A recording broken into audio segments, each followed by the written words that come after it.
بتايبتي لبرامبر هيتشين وشي بوسب كنت كاني جولاني حزب ديمقراط صدق يعني خنا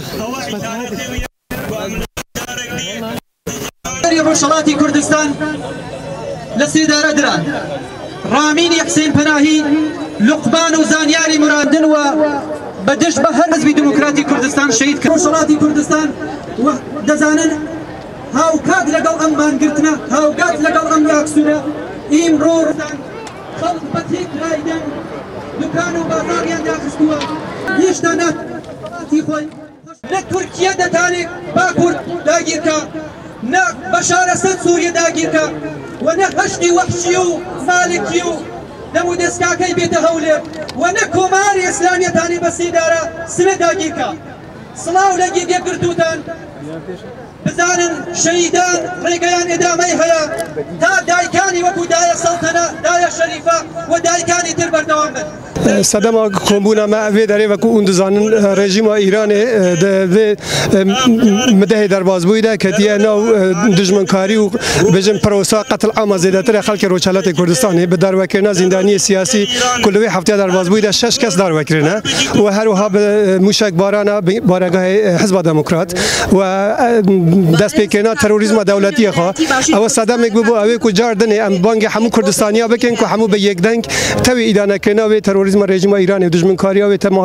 گەلێ کورد بگشتی ئالیکی دنی پاڵپشتیا خەباتە ڕۆژهەڵاتی کوردستانی بکەن بۆ ئەوێ کو ئەو دەنگی ها بەهێز بکارە ببە سەبەبێ تەوگەرێکی نو خەباتە جەماوەری هەم لە ڕۆژهەڵاتی کوردستان هەم دیاسپۆرا کوردی لە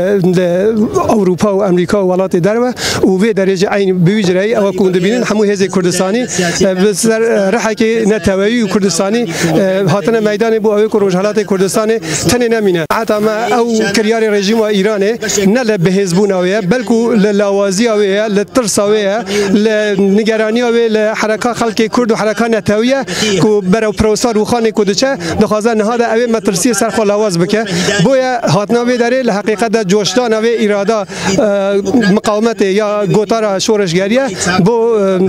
بەردەوامی لە خەباتە نەتەوی و ڕزگاری خوازی لە ڕۆژهەڵاتی کوردستانی ئیمڕۆ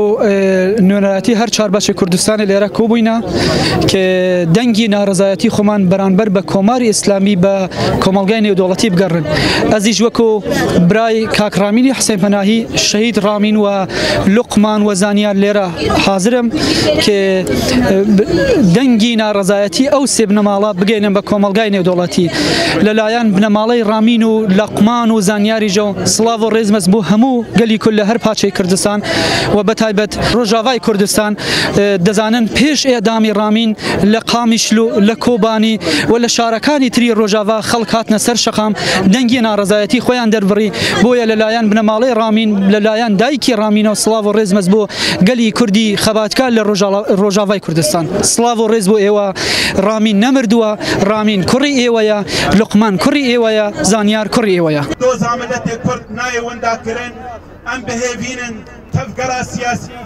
لە کوردستانە ڕۆژهەڵات دەکارە بە یەکڕێزیکێ لە هەمبەرڤێ ڕێژیما هۆڤانە بەردەوام بکێ دەنگی خۆدەگهێنن هەموو دنیای گۆ حەدێکی و چینۆرەکی ژێ ڕێژیما قڕێژ و گەمار بێدانین و تیرۆراوێ بێ سەکناندن ئەف تیرۆرا گۆل هەر دەری دکێ هەموو ڕۆژهەڵاتە ناوین دەستەوێت تیرۆرێت هەیە هەر تیرۆرێک ڕۆژهەڵاتە ناوین دەبێ دەستی ڕێژیما ئیسلامی ئامەلا ئالە ئێرانێ تێدەهەیی و ئەم ئەمە ئەوە سەرساغیەش ملەتی کورد تەبایرە و نەمازەش هەردوو پارتیێن بۆ شەهیدێوان قوربانی دانش بۆ کورد و کوردستان ڕۆژهەڵاتی کوردستان لە سێدارە دران رامینی حسین پەناهی